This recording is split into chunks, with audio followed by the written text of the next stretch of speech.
Does anybody like movie trailers anymore? Seriously, does anybody watch them when they go to the theater and think, wow, this is really adding to my experience? This is both making me excited to go see a movie and not taking away from the experience of seeing the movie. I think for the last 10 years or so, I haven't seen a trailer that has made me feel good about the movie that I'm gonna go watch. Back in the day, because we didn't get a lot of social media, you sat down in the theater, you were able to be advertised for what was gonna be coming up. It was to show people who like movies what movies are gonna be coming. It's a good idea, it makes sense. They also, oftentimes, back in the day, were subtle. They were these things that would tease at the idea. They would maybe show you one iconic shot, or the director would come out and talk to you and go, hey, this is my new movie, you should check it out. But they didn't spoil the movie. They didn't show you the climactic action scene. They didn't, God forbid, show you the ending of how everything resolves itself. It's frustrating. It's frustrating because I love movies. And when I go to the movies, I like engaging with what's coming up. Lately, when I go, I put my fingers in my ears, I close my eyes, and I hope that I don't see anything. Because I would rather go in blind and have no idea what the movie is about than the other side of the spectrum, which is what we get constantly. I know it exists on a continuum. I know there have always been good trailers and there have always been bad trailers. And because of the way history works, we focus on the iconic ones and the bad ones kind of just fade into obscurity. But I think I'm right in saying that lately trailers are getting worse, they're getting less relevant, and they don't need to exist in the way that they currently do. So where did we go wrong? So way back in the day, when everything was black and white, people would go to the movies and they would use trailers as a way to see things that they wanted to see coming up. The way people would figure things out was through word of mouth, or they would see it at the movies. So you're rewarding people for going to the movie theater by showing them trailers for other movies that they might be excited about. Seems like a very solid system that works well. So many things happened all at once over the last 20 years that have put it in a situation where trailers don't really make sense anymore. What once was a perfect fitting part of the formula now doesn't really have its place. First and foremost, social media, technology has changed. So I'm just as likely to see something about Wuthering Heights on a bus driving down the street versus when I open my phone, open Google, and I search for something, and on the corner of Letterboxd, I see poster for Wuthering Heights. Then I'll go on YouTube, I'll open up YouTube because I want to watch something, and an ad will pop up, and it'll be Wuthering Heights. And then I'll scroll, and then there'll be a recommended video, and it'll be Margot Robbie and Jacob Elordi talk about Wuthering Heights. And I haven't even gone to the theater, I haven't even tried to see a trailer, and all of a sudden, I've seen Wuthering Heights showed to me 5, 6, 7 times. So the need to see the trailer and even the need to see the movie, but we won't talk about that, are considerably lower. But it's not just that. Let's take a walk down memory lane. I want to show you some numbers. So basically, if you're going to look at this graph, it shows a stark decline in terms of people that go to the movies. This, when people talk about the golden age of cinema, they're talking about this. They're talking about this window here, where between the 40s and the 60s, everybody was going to the movies. God, I believe the number was somewhere between 60 and 80 million people going to the movies per week. That's an insane number. That's so much of the population. So it's basically like whatever was out, everybody would go and see it, and if you had a trailer that played before the movie, everybody's seeing that trailer and everybody's excited about it. Then, obviously the steep decline didn't happen recently, it happened in the 60s and the 70s, and that's because of television. Television was brought into the home, people were way less likely to go out of their house, because why would I leave my home? Home is where the alcohol is, and the food is, and it's free. Why would I go somewhere to spend money to watch something when I can watch the same stuff here and be drunk while doing it? So people stopped going to the movies nearly as much. But as you can see, there was still a stable amount where people liked it and enjoyed it. And you had about, 5 to 10 million people per week. And that number stayed relatively flat until around the smartphones, when it started to dip again and people went, I don't even need to go to the movies because I could basically watch YouTube all day if I wanted to. And then obviously you've got your 2020 drop, which is COVID. That one doesn't need to be explained. But if you'll notice, the rebound doesn't quite go as high as previously. It's still less than it was pre-COVID. And that's why movie theaters are struggling. That's why movie executives are scared. That's why Netflix is dominating everything and buying up everything, and Disney's a conglomerate. But this is a whole different argument and a whole different thing. This brief history lesson is just showing that they don't even really make sense anymore. Something's gotta happen. Something's gotta shake them up. Remember when trailers used to be cool? Remember when they were these iconic clips that went along with the movie that really held the weight and the appeal of the movie on their back? The Shining. Those elevators full of blood, that didn't just happen. They didn't go, oh, well, you know, I guess it's part of the movie, so we'll make it. No, it was intentional. It was crafted. It was creative. And it also was iconic. They knew putting that up on the screen didn't tell you much about the movie. I guess people who had read the book would have already known. But still, they saw the elevators, and if you didn't know anything about what The Shining was, you went, what the heck is that? Elevators full of blood? What is this about? Oh, I gotta go see that. I gotta go figure out more. I mean, Alien, in space, nobody can hear you scream. Like, that's cool. Oh my God, it must be terrifying. Oh, the vacuum of space, and there's aliens, and there's what's going on? I gotta go watch that. And I want to talk about teaser trailers too, but the teaser trailer thing falls into a trap because then it relies on iconic characters or franchise IP. There was one at the Super Bowl recently where like a minion comes up and it's just like, Minions 4. That's honestly fine. It's honestly okay that you just said Minions 4 and you showed a minion because that's all a trailer needs to be. I don't need to know what's going to happen in the movie. If people want to go see Minions, they'll go see Minions. But there's a whole host of other issues there because then you're gonna take fewer creative risks and you're only gonna make movies with people that are recognizable and characters that people already know. I'm cut on teasers. I prefer teaser trailers over bad trailers, but there's conflict there too, and maybe I'll get into that later. There are some movies where the trailer is better than the movie. And if you're gonna put the effort to make something creative and cool, do it because then it might end up being better than the movie. You're talking about me, aren't you? That was just like a sneak diss at me? Yes, I'm talking about you. What do you mean I wasn't a good movie? Yeah, I know the trailer was good, but I was good too. No, you're not that good of a movie. Everybody just likes you now because the new stuff sucks so bad. Okay, first of all, rude. But second of all, it's not my fault the hype was so high. When you came out, you know you were disappointing. That trailer sold everybody a dream that you could never have lived up to. Okay, whatever. Some people say I'm a misunderstood masterpiece, so... Okay, but let me get back to my thing, all right?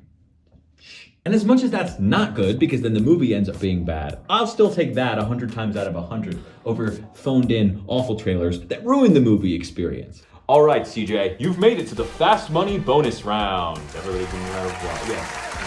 Thank you. You're gonna have 30 seconds up on the clock, and I'm gonna give you one question. Are you ready? Yeah, a little nervous, but ready as I'll ever be. Right, John? Okay. All right, leave the jokes to me, all right? Yeah, sorry. The question is, can you name all of the ways that movie trailers are bad? Okay, they spoil the movie. They establish a preconceived idea of what you're supposed to experience. Yes, that's correct. Sometimes they give you away twists that they shouldn't. They ruin the first half of the movie by giving you all the exposition and context before you even want to see it. They don't really make sense anymore. Okay, keep them coming. Keep them coming. And Letterboxd and other ads. We're bombarded constantly with ads. You hear about things already through social media and word of mouth. So you don't even need to see it. Fewer and fewer people are going to the movies. They'll sometimes even just lie to you and they'll put things that aren't even true, like in Madam Web and in Morbius, where they'll just put Spider-Man in it and they're not even in the movie.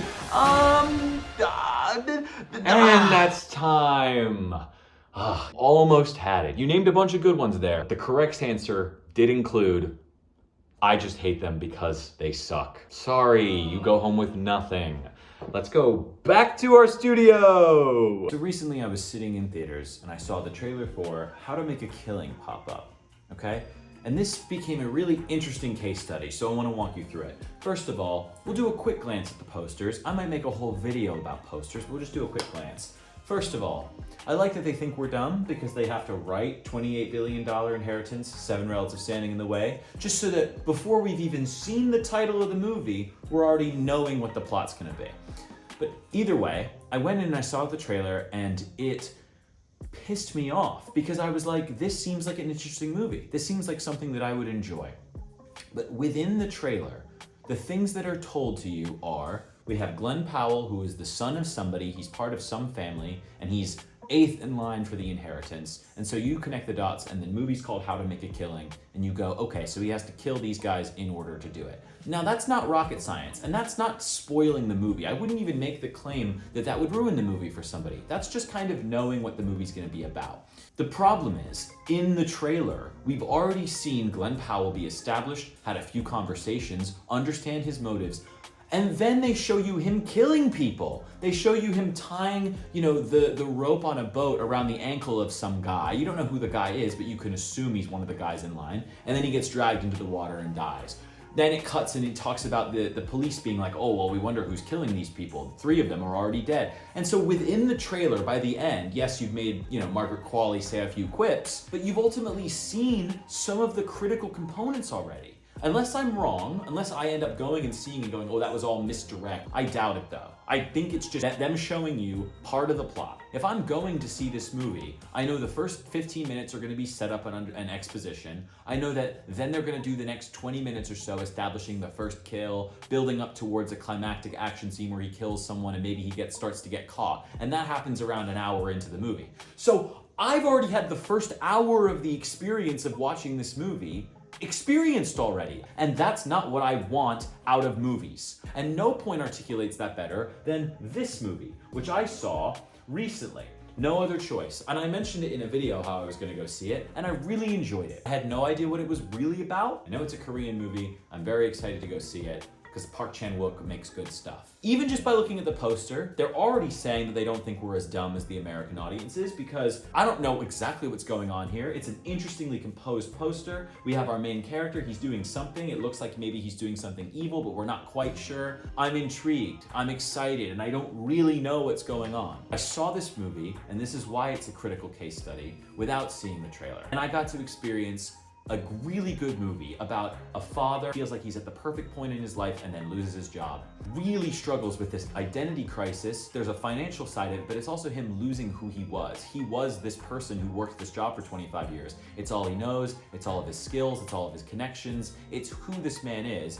And then he wants to get a new job but sees how competitive it is. So the only way that he can get through this is by eliminating the competition. Very interesting. And ultimately it resolves in a very cool way, and you feel very sad, but you feel like he got what he wanted, but it's still dark and bleak. It's a critique of capitalism, as Korean movies do so well. Excellent movie. And I got all that from watching the movie. Just to see, I went and watched the trailer for No Other Choice. I saw 3 or 4 of the most pivotal points in the movie, within the trailer. You learn that he's a father. You learn he has a family. He loves his family. He loses his job. A lot of other people are losing their jobs. He has to turn towards this life of vigilante crime where he has to kill the people because he needs to get another job. And then you see a couple of the kills. You see him kill people. You see him holding the pot over his head, standing on the ledge above a guy. You see him in critical scenes at the end of the movie when he kills the last guy who already has the job, instead of just removing the other candidates. You see the way his family starts to respond. You see him interrogated by police. You've watched basically everything in the movie. Now, does that mean that there's no value in having gone seen it? Absolutely not. Park Chan-wook is an incredible director. There's some really interesting camera work, really creative music choices. You see these parallels where he will cut between 2 things or crossfade between 2 things that don't necessarily seem related, but draws this interesting meaning. You see allusions to his family life and his kids. But again, in terms of the balance, from seeing the poster and the movie on its own, I got 100% of the experience from the movie. From seeing the movie and the trailer, I would have gotten 30%, 40% of the experience from the movie. It's still an incredible movie. It's not gonna make me go, oh, that was a bad movie because it was a trailer that spoiled it. But I saw the movie before the trailer and I still felt cheated by the trailer. I still felt like, oh, whoa, you shouldn't be showing this. You shouldn't be showing off that shot of him drinking beer with that guy, because then you know he's gonna do something to that guy eventually at some point in the movie. You shouldn't show the shot of him holding the gun to the guy's head on the side of the road. That happens 2 hours in. That's an important critical point, to the story. Why are you showing me that in the trailer? Now, again, you can make the argument that people want to see stuff before they've seen it. But that's not the way I like to consume movies, and these 2 are the perfect case study of that. One of which, I've only seen the trailer, and the movie's coming out, and I already feel like I've seen the whole movie. Will I go and see it still? Probably, but I'll have a lesser experience. And one of which, I saw the movie, never having seen the trailer, had a much better experience, felt like I got a full meal out of it, and then I left satisfied. And I never needed the trailer to be intrigued or excited to see the movie at all. And if that doesn't show off the issue with this whole thing, then I don't know what does.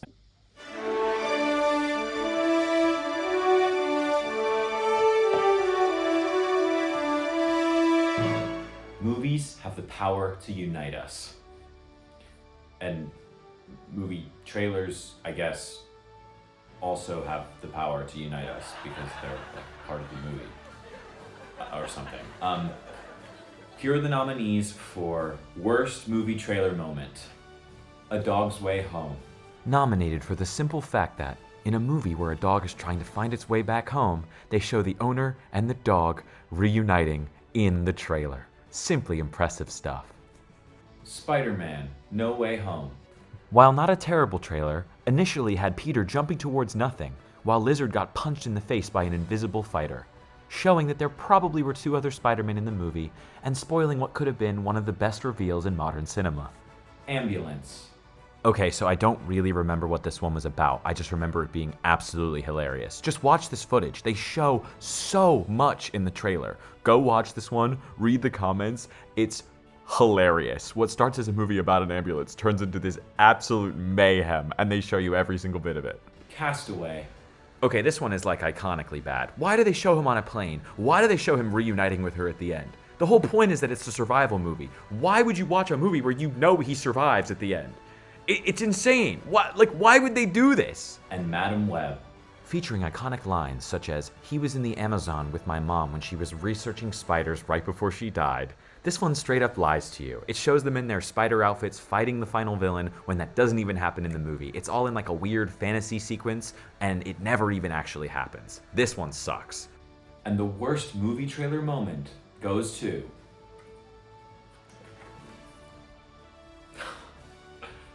A Dog's Way Home. Hi, I'm a contrarian. I've been a little harsh on movie trailers throughout this video, and I just felt like ending things on a positive note rather than being constantly negative about how much everything sucks. And there are still reasons why movie trailers should exist, okay? It's not as simple as that they're awful and terrible and they have no reason. I've been a bit disingenuous so far because I do still like them. Let's be real, I go to the movie theater and most of the time when I watch a trailer, I either feel negative or nothing. It's still part of the movie experience. You watch the ads, you got your popcorn, you got your candy, whatever. And the movie theater experience starts when the ads are over and the trailers start. But we all know the trailers are a part of that experience. And it would be wrong to just remove them. You know, if you sat down, the movie started right away, it doesn't quite hit the same. And people like them. Whether or not I have personal enjoyment, there seems to be a population of people, maybe the average moviegoer, that make up 70% of box office returns, that are not just gonna show up to something that they don't know. They're not gonna show up blind to a movie and go, okay, well, I haven't seen what this is, I don't know what it's about, and I'm gonna watch it. And that's for a number of reasons, and I can't hold that against people. I can't hold it against people that it costs a lot of money to go to movies.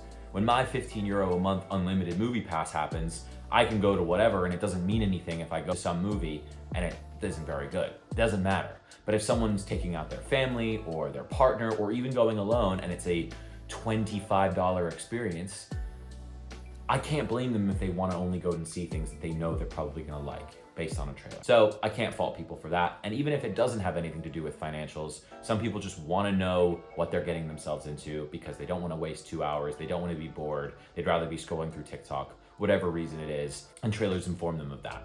So they're a necessary part. Also, marketing budgets for these studios are massive. There's that number of like, if in order to break even on a movie, you gotta go 1.75 or 2 times the amount that the budget is in order to be able to just break even, not even to make money. And part of that is because of the marketing budget. So if they have the ability to make a quick 2-minute video that gets 30 million views and a bunch of views all over Facebook and Twitter and all the other apps and all the other social medias, and that can be its own form of marketing and it doesn't really cost them that much, it's a no-brainer. It's like, why wouldn't we make that? And then some of them pop off, even though they're movies that everybody already wants to see. When you see the Avengers Infinity War trailer has 200 million views, you go, first of all, that's, $1 million in ad revenue on its own, but that's also just free marketing. Every time someone watches that trailer, they get excited for the movie, they get to look back at it, they get to reuse that trailer for hype in the future. It makes sense, and it doesn't mean that just because we're in a new era where there's different channels for you to receive things, TikTok, Twitter, Instagram, buses on the side of the road, all those things I mentioned, doesn't mean that you can't still make the trailer and have it be successful. And finally, the movie industry has way bigger problems than this. It's in a very strange place, kind of tying back to that graph I showed earlier. So this isn't one of them. Like, this is me ranting because I thought it would be a fun little video to make, and I didn't necessarily have the bandwidth to make a really big video, so I just thought, let's make something fun and cool and rant a little about something I do care about that isn't the biggest thing in the world. There are still good trailers out there. They pop up every so often. A lot of times they're from movies, like the Not What It Seems movies I made a video about, where they end up being better than the movie. And if the trailer ends up being better than the movie, then it kind of, you know, disproves this whole video. So keep making some of those, because those ones are good. I like them, even if the movie ends up being disappointing. As long as you're not hurting anyone, put some effort into a good trailer. Try not to spoil the movie if you can. That's like my lowest level of requirement. Just try not to spoil the movie. And if you do that, build up hype and keep things somewhat a mystery, you have my blessing. All right, are we cozy cornering? Yeah, let's cozy corner just for a second. Hey guys, this is me being cozy, real quick, just a quick cozy corner. Some things I want to touch on. Last video flopped really hard. I think that's because of me. I think I put a lot of effort into the making of it, and then because when it was done, I wanted it to just go out. I posted it at like what would be the equivalent of like 5 a.m. or 6 a.m. US Eastern Standard Time.